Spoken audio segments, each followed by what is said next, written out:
जब श्री रामचंद्र युद्ध से थककर चिंता करते हुए रणभूमि में खड़े थे, इतने में ही रावण युद्ध के लिए उनके सामने उपस्थित हो गया। यह देख अगस्त्य मुनि भगवान राम के पास आए और बोले, सबके हृदय में रमण करने वाले महाभाव राम, यह सनातन गोपनीय स्तोत्र सुनो। वत्स, इसके जप से तुम युद्ध में अपने समस्त शत्रुओं पर विजय पाओगे। इस गोपनीय स्तोत्र का नाम है आदित्य हृदय स्तोत्र। यह परम पवित्र और संपूर्ण शत्रुओं का नाश करने वाला है। इसके जप से सदा विजय की प्राप्ति होती है। यह नित्य अक्षय और परम कल्याणमय स्तोत्र है। संपूर्ण मंगलों का भी मंगल है। इससे सब पापों का नाश हो जाता है। यह चिंता और शोक को मिटाने वाला तथा आयु को बढ़ाने वाला उत्तम साधन है। भगवान सूर्य अपनी अनंत किरणों से सुशोभित हैं। ये नित्य उदय होने वाले देवता और असुरों से पूजनीय हैं। विवस्वान नाम से प्रसिद्ध प्रभा का विस्तार करने वाले और संसार के स्वामी भुवनेश्वर हैं। तुम इनका ऋषिमते नमः, देवासुर नमस्कृताय नमः, भास्कराय नमः, भुवनेश्वराय नमः इन नाम मंत्रों के द्वारा पूजन करो। संपूर्ण देवता इन्हीं के स्वरूप हैं। ये तेज की राशि तथा अपनी किरणों से जगत को सत्ता एवं स्फूर्ति प्रदान करने वाले हैं। ये ही अपनी रश्मियों का प्रसार करके देवताओं और असुरों सहित संपूर्ण लोकों का पालन करते हैं। ये ही ब्रह्मा, विष्णु, शिव, स्कंद, प्रजापति, इंद्र, कुबेर, काल, यम, चंद्रमा, वरुण, पितर, वसु, साध्य, अश्विनी कुमार, मनु, वायु, अग्नि, प्रजा, प्राण, ऋतुओं को प्रकट करने वाले तथा प्रभा के पुंज हैं। इन्हीं के नाम है आदित्य यानी कि अदिति के पुत्र, सविता यानी कि जगत को उत्पन्न करने वाले, सूर्य यानी कि सर्वव्यापक, खग यानी कि आकाश में विचरने वाले, पूषा यानी कि पोषण करने वाले, भानु यानी कि प्रकाशक, हिरण्य रेता यानी कि ब्रह्मांड की उत्पत्ति के बीज, दिवाकर यानी कि रात का अंधेरा दूर करके दिन का प्रकाश फैलाने वाले, हरिद्वश्व यानी कि दिशाओं में व्यापक अथवा हरे रंग के घोड़े वाले, सप्त सप्ती यानी कि 7 घोड़ों वाले, मरीचिमान यानी कि किरणों से सुशोभित, शंभु यानी कल्याण के उद्गम स्थान, त्वष्टा यानी कि भक्तों का दुख दूर करने अथवा जगत का संहार करने वाले, मार्तंडक यानी कि ब्रह्मांड को जीवन प्रदान करने वाले, अंशुमान यानी कि किरण धारण करने वाले, हिरण्यगर्भ यानी कि ब्रह्मा, शिशिर यानी कि स्वभाव से ही सुख देने वाले, तपन यानी कि गर्मी पैदा करने वाले, अग्नि गर्भ यानी कि अग्नि को गर्भ में धारण करने वाले,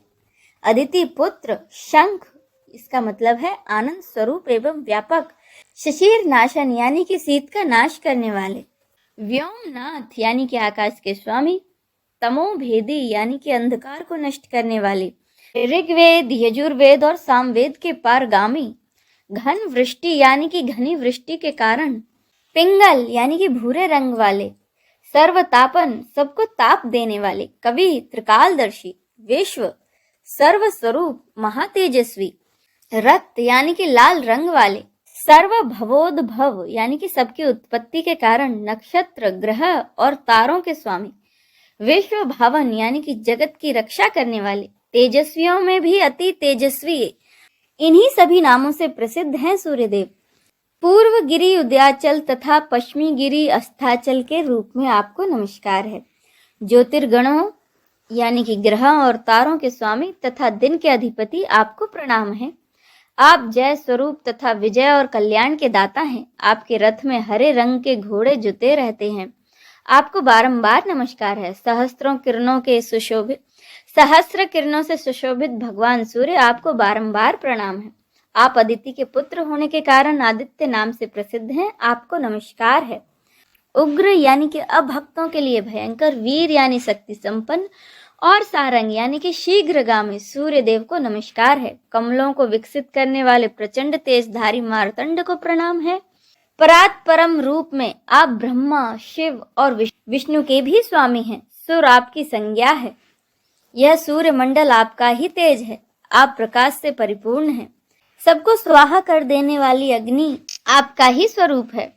आप रौद्र रूप धारण करने वाले हैं। आपको नमस्कार है। आप अज्ञान और अंधकार के नाशक, जड़ता एवं शीत के निवारक, तथा शत्रु का नाश करने वाले हैं। आपका स्वरूप अप्रमेय है। आप कृत गणों का नाश करने वाले हैं, संपूर्ण ज्योतियों के स्वामी और देव स्वरूप हैं। आपको नमस्कार है। आपकी प्रभा तपाए हुए स्वर्ण के समान है। आप हरि यानी कि अज्ञान का हरण करने वाले हैं और विश्वकर्मा यानी कि संसार की सृष्टि करने वाले हैं। तम के नाशक, प्रकाश स्वरूप और जगत के साक्षी हैं। आपको नमस्कार है। रघुनंदन, ये भगवान सूर्य ही संपूर्ण भूतों का संहार, सृष्टि और पालन करते हैं। ये ही अपनी किरणों से गर्मी पहुंचाते हैं और वर्षा करते हैं। ये सब भूतों में अंतर्यामी रूप से स्थित होकर उनके सो जाने पर भी जगते रहते हैं। ये ही अग्निहोत्र तथा अग्निहोत्री पुरुषों को मिलने वाले फल हैं। यज्ञ में भाग ग्रहण करने वाले देवता, यज्ञ और यज्ञों के फल भी ये ही हैं। संपूर्ण लोकों में जितनी क्रियाएं होती हैं उन सब का फल देने में ये ही पूर्ण समर्थ हैं। राघव, विपत्ति में, कष्ट में, दुर्गम मार्ग में और किसी भी भय के अवसर पर जो कोई पुरुष इन सूर्यदेव का कीर्तन करता है उसे दुख नहीं भोगना पड़ता है। इसीलिए हे रघुनंदन, तुम एक चित्त होकर इन देवादिदेव जगदीश्वर की पूजा करो। इस आदित्य हृदय का 3 बार जप करने से तुम युद्ध में विजय पाओगे। महाभाव, तुम इसी क्षण रावण का वध कर सकोगे। यह कहकर अगस्त जी जैसे आए थे उसी प्रकार चले गए। उनका उपदेश सुनकर महातेजस्वी भगवान श्री रामचंद्र जी का शोक दूर हो गया। उन्होंने प्रसन्न होकर शुद्ध चित्त से आदित्य हृदय को धारण किया और 3 बार आचमन करके शुद्ध हो भगवान सूर्य की ओर देखते हुए इसका 3 बार जप किया। इससे उन्हें बड़ा हर्ष हुआ।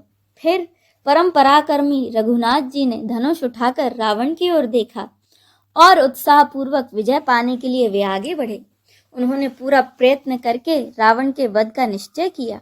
उस समय देवताओं के मध्य में खड़े हुए भगवान सूर्य ने प्रसन्न होकर श्री रामचंद्र जी की ओर देखा और निशाच राज रावण के विनाश का समय निकट जानकर हर्ष पूर्वक कहा, रघुनंदन, अब जल्दी करो। इस वीडियो में बस इतना ही। आपको वीडियो कैसा लगा है कमेंट करके जरूर बताइएगा। जय सूर्यदेव।